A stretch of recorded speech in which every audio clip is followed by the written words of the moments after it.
લાખો રૂપિયાના આમોદ નગરપાલિકાના 90% સાધનો નજીવો ખર્ચ ન કરાતા ભંગાર હાલતમાં જોવા મળ્યા। લાખો રૂપિયાના આમોદ નગરપાલિકાના 90% સાધનો નજીવો ખર્ચ ન કરતા ભંગાર હાલતમાં જોવા મળી રહ્યા છે।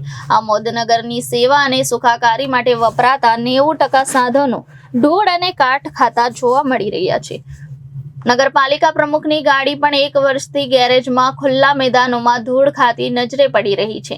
નગરપાલિકાનું પાણીનું ટેન્કર જે નગરમાં લોકોને સસ્તા ભાવે આપવામાં આવે છે, 1300 રૂપિયાની મતદાર રકમ માટે 2 મહિનાથી પંચરની દુકાને કોઈ લેવા જઈ નથી રહ્યું। રાજકોટ ખાતે આટલો મોટો કાંડ બન્યા બાદ પણ આમોદ નગરપાલિકાનું ફાયર ફાઇટર આજ દિન સુધી રિપેર કરવામાં નથી આવ્યું।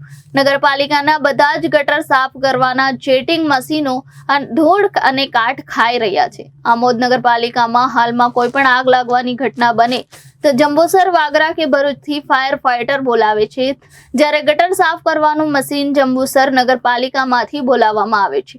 તો શું આ આમોદ નગરપાલિકાના સ્વચ્છતા અભિયાનના સાધનો ક્યાં પડ્યા છે, કઈ હાલતમાં પડ્યા છે, કેટલા સમયથી પડ્યા છે, તે વિશે નગરપાલિકા प्रमुख चीफ ऑफिसर ने खबर छे खरी? मेरा नाम महफूज है।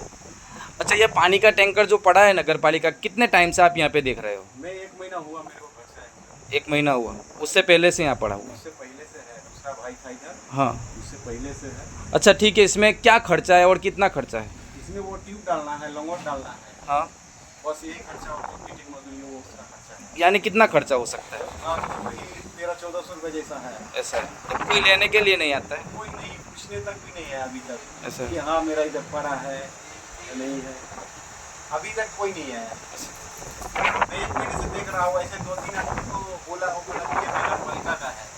हम तो जानते नहीं है, मेरे सामने रखा ही नहीं।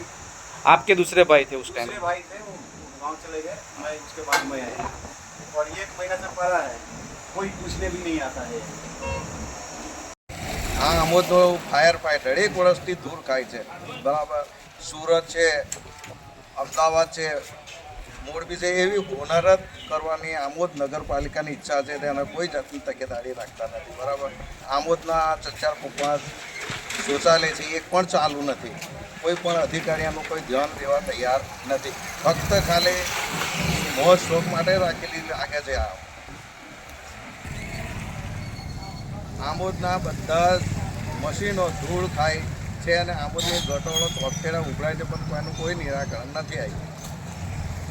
रिपोर्टर विरल गोहिल, जनादेश न्यूज, भरूच।